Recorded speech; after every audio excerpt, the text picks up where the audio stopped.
You're not broke because you don't make enough money. You're broke because no one taught you how to manage it.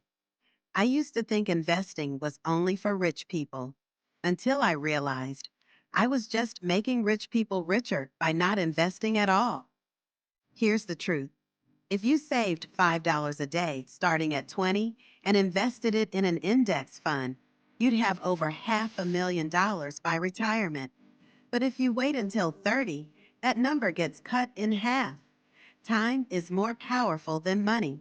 So why don't we start? Tip 1. Automate your savings. Treat it like rent, non-negotiable. Tip 2. Learn the 50-30-20 rule. 50% needs, 30% wants, 20% savings, and debt payoff. Stick to it. Tip 3. Stop chasing stock tips.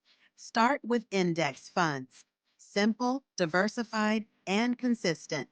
Your future isn't built in a day. It's built in daily habits. And here's what changed everything for me. I stopped asking, how much can I spend? And started asking, how much can I invest in me? Money doesn't sleep. So make sure yours is working 24/7.